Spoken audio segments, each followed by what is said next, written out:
সর্ষে রাসায়নিক সার কীভাবে দেবেন।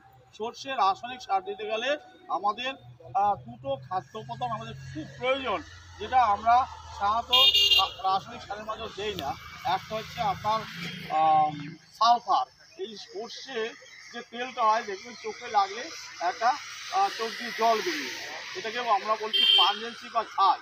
সালফারের কারণ হয় এর মধ্যে একটা সালফার ঘটিত উৎপায়ী তেল থাকে, তার জন্য কিন্তু চোখে লাগলে আমাদের চোখে থেকে জল পড়ে। সালফারটা প্রয়োজন, সেই জন্য সালফার ঘটিত যে রাসায়নিক সারগুলো আছে সেইগুলো দিয়ে আমাদের সর্ষেটা চাষ করতে হবে। 20-20-13 সেটা আছে নাইট্রোজেন আছে, ফসফরাস আছে, আর ওদিকে সালফার আছে।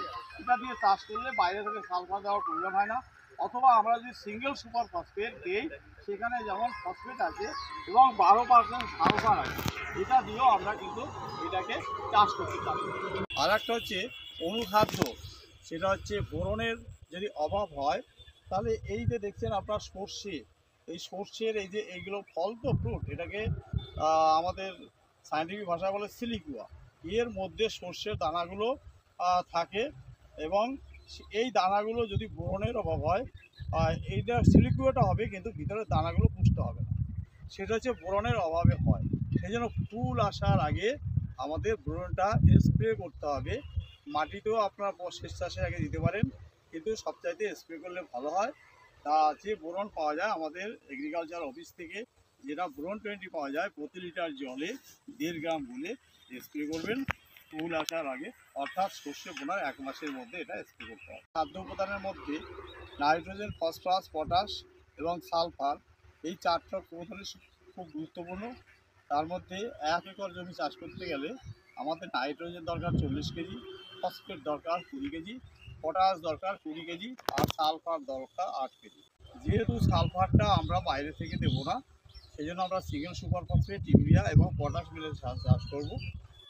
ইউরিয়া লাগবে 90 কেজি, আর ফসফেট আমার লাগবে 125 কেজি, আর পটাশ লাগবে 34 কেজি, আর 8 কেজি সালফার লাগবে। 45 KG urea, 125 KG single super phosphate, আর 20 কেজি হচ্ছে পটাশ দিয়ে আমরা শেষ চাষ দেবো।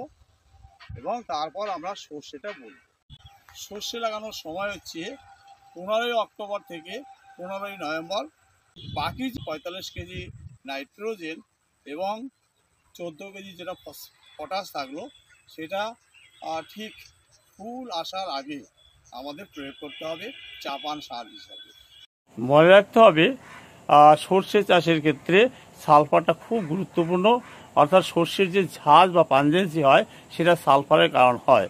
যদি আমরা সালফার ঘটিত সারের মাধ্যমে চাষ না করে থাকি, ডিএপি বা 10-26-এর মাধ্যমে চাষ করি, তাহলে সেক্ষেত্রে লিকুইড সালফার, নাইট্রোসাল্ফ নামে বাজারে পাওয়া যায়, সেটা প্রতি লিটার জলে 3 থেকে 5 ml গুলে স্প্রে করলে আমরা গুণমানের সর্ষে বা অয়েলসিড উৎপাদন করতে পারি।